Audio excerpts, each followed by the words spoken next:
They thought we were weak. They said our bodies were too light, too fragile, too soft to survive their crushing gravity. Their people spent millennia shackled to the ground, convinced that flight was an impossible dream. But then humans came. We didn't just show them wings, we showed them freedom. We taught them to leap beyond fear, to rise beyond what they believed possible. In the end, they called us weak until we taught them to fly. They called us weak the moment they saw our ships land. The Erethan, a race of towering, gravity-bound beings with silver-blue skin and dense, plated muscles, stood watching as our first scouting shuttle hissed open on the cracked landing fields. They believed the heavier your body, the stronger your spirit. Flight was a myth to them, an act of gods or old ghosts, not of living creatures. Their children were taught from birth that the sky was sacred and unreachable. They lived under a permanent layer of thick clouds that kept them grounded, heavy, reverent. When humans first arrived, their elders scoffed. We looked too thin, too wiry, bones too hollow for their taste. They mocked us, called us the reed-bone drifters. I was the mission's lead engineer, Lena Rivers. I remember stepping off the ramp in my exosuit, sensors humming against the atmospheric pressure. My helmet reflected a row of Erethan warriors standing like statues. Even through my visor, I felt the weight of their disappointment. This was what the universe had to offer them. Humans? Their chieftain, Elder SOV, approached. He towered over me, the pale glow of bioluminescent lines across his cheeks shifting as he frowned. His voice was like a mountain grumbling before a landslide. "You are frail," he said, his four-fingered hand gesturing at my small frame. "You are soft. We have no use for such fragile creatures." He turned as if to walk away, until one of our drones zipped past, climbing into the sky. The Erethan flinched back, their eyes huge and terrified. They had no concept of free ascent. A few dropped to their knees, as if it were a divine sign. I lowered my helmet visor and stepped forward. "We came here to share knowledge," I said, my translator struggling to match their guttural language. "Not to fight, not to judge. We came to show you something different." The chieftain spat in the dust. "What could you show us that we cannot crush?" I could hear my team's calm chatter in my ear, Dr. Samuels, my fellow aeronautics specialist, muttering, "They really have no flight culture at all, unbelievable." We began to set up our camp near the broken ruins of their ancient towers. Those towers once reached toward the sky before being abandoned, left to collapse into cracked slabs and thorny vines. For days, we studied their biomechanics. They were powerful, but not designed for even basic lift. Their legs, thick as tree trunks, could support crushing forces. But their joints were rigid, and their concept of movement was always horizontal, always low. I spent evenings showing small groups holograms of birds, creatures they thought were mythical. Their young ones crept closer every night, eyes wide, tracing the shapes in the air. The elders would scold them, dragging them away, whispering about curses and impossible dreams. But one Erethan stayed. Her name was Urali. She had scars across her forearms, old ceremonial brands that marked her as a seeker, a kind of religious outcast. Her skin glowed in subtle lavender tones under moonlight, and her dark, glossy hair hung almost to her ankles. She asked me one night, voice shaking, "Why do you humans move upward? What calls you beyond the clouds?" I looked at her, the fire crackling between us, the embers rising like little stars. "We move upward because it's there," I told her. "Because there is no greater freedom than flying, than seeing the world small beneath your feet. You feel more alive than any ground could ever make you." She stared at the flames. Her fingers curled in the dirt, as though she wanted to leap into those sparks and follow them up. She began to visit every night, asking about wing structure, lift, thrust, balance. I taught her simple aerodynamics with sticks and stones. She learned faster than any human child I had ever taught. I realized then that her people weren't incapable of flying. They had simply been told they couldn't, that they must never try. One morning, as dawn filtered through their gray clouds, Urali stood in front of the chieftain and the elders. She demanded permission to learn from us officially, to practice this sky art, as she called it. The elders roared with anger. "You wish to become a demon?" Elder SOV bellowed, slamming his fist into the temple floor. "You dishonor your ancestors. You bring death upon yourself." But Urali did not bow. Her luminous lavender eyes glistened. "I would rather die reaching for the sky than live forever in this cage," she said. They disowned her on the spot. The warriors stripped her ceremonial brands from her arms, scraping at her skin until she bled. She stumbled to our camp that night, her arms wrapped in torn cloth, blood crusting along her sides. My team took her in, patching her wounds. She sat shaking in my tent, gripping my hand with a strength I had never felt from a human or alien alike. "Teach me," she whispered, her breath ragged. "Please teach me to touch the sky." From that moment, she became our student. We designed a training exosuit, blending our materials with local alloys. She learned to balance in low jumps, practiced using small boosters to correct her posture midair. Day after day, she fell. Day after day, she rose again. The other Erethan watched from a distance, first with scorn, then with curiosity. Children started sneaking closer. At first they threw stones. Then they started cheering when Urali managed to hover for a few heartbeats longer.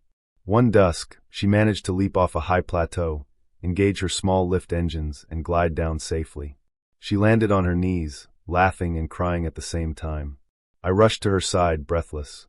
"You did it," I said. "You're flying, Urali." Her eyes were wide as galaxies. I saw everything. The hills, the river, the moonlight. She pressed her forehead to mine in the old Erethan sign of deepest trust. From that night on, other young ones came begging for lessons. They whispered about seeing the horizon as a friend, not a prison wall. The elders tried to stop it. They forbid the practice, declared us devils sent to destroy their culture. But it was too late. Once an Erethan child saw the open sky, there was no returning to the caves of the mind. One day, Urali stood before her people, wearing her new flight suit decorated with pale, bioluminescent feathers we wove into it as a symbol of her transformation. "I am not broken," she declared. "I am not weak. I am not cursed. I am a daughter of this world and a child of the sky." She spread her arms, boosters ignited, and rose above them. The elders screamed in horror, the children shrieked in awe. She hovered above them like a living comet, radiant in the dawn. By then, I no longer had to translate her words. They were the universal language of freedom. She glided over the gathering, looped back, and landed beside me. Her chest heaved, but her eyes burned with a wild joy. "They will come," she said, looking back at her people. "More will come. You'll see." I nodded. "We'll be ready." That night, around our campfire, Urali sat beside me and the other engineers. She traced the sky with her fingers as if sketching future flight paths. "I used to watch the clouds and think they were cages," she said. "Now I see their doors." I reached out and squeezed her hand. "Tomorrow will take you higher." Her eyes sparkled, reflecting the starlight. "And one day," she whispered, "I will touch the stars with you." That first part of the story was only the beginning of the Erethan's transformation. But it was enough to shatter centuries of fear.